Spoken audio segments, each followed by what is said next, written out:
Hey everyone, I'm Nick from Nasty Nick's Motorsports. I'm going to show you how to remove a stock impeller and install an aftermarket one in pretty much any year's Superjet 701 or 650. And this will be the same for waveraider, GP760, and a lot of other Yamaha pumps. So what we're going to do now is the first thing we're going to do is we're going to take this pump and we're going to go ahead and lock it in the vise. Now what you want to get yourself is a Solus tool. This is basically a sleeve that goes around the drive shaft right here.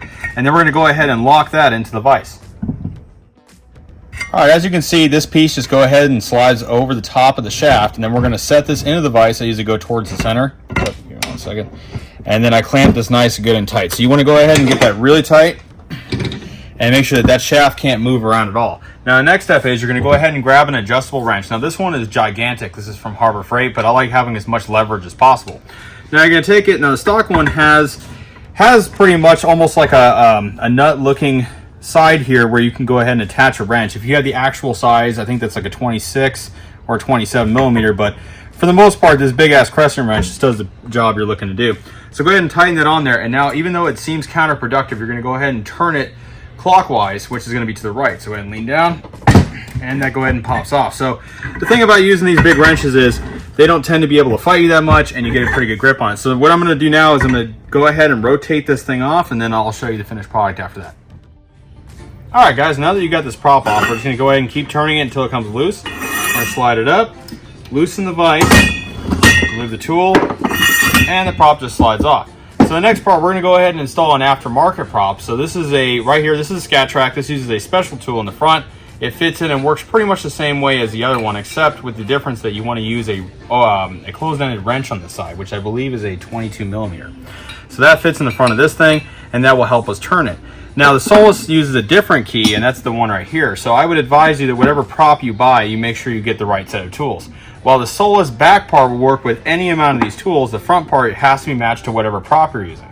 So we'll go ahead and show the next part in the next part of the video. All right, guys, so what this is a heavily modified prop with a SKAT Trak style key. So this is the tool for SKAT Trak. It just fits into the nose just like the Solus did. And then we're just going to go ahead and attach the wrench to the outside edge here. So once again, we're just working in reverse. We're going to go ahead and toss the prop down the shaft. Take the sleeve piece from the Solus toolkit. That slides over the threads, or sorry, the splines. And you tighten it up. Now, you can try to put this in the vise without using that tool, but do not do that. And if you try to hold on to the shaft, you're going to mar it up, and most likely you're going to go ahead and, you know, pretty much bend that shaft. And it's really not worth doing because that tool right there that I'm showing you is only about $8. So we're going to go ahead and tighten this up by turning counterclockwise. Fits on there pretty easily. And it's getting pretty close to the end there. Sorry, I gotta watch this whole part.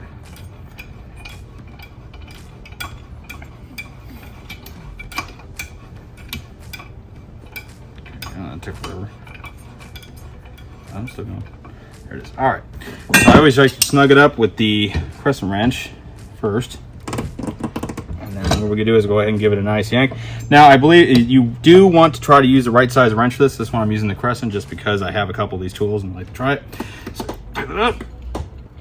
Here we go. Now, I'm sure there's some kind of torque rating for these, but for the most part, we just go about as tight as you can get it. Once that's finished, you go ahead and slide the tool off. Loosen this, that slides off, the tool is off, and you're done. You have your new prop installed.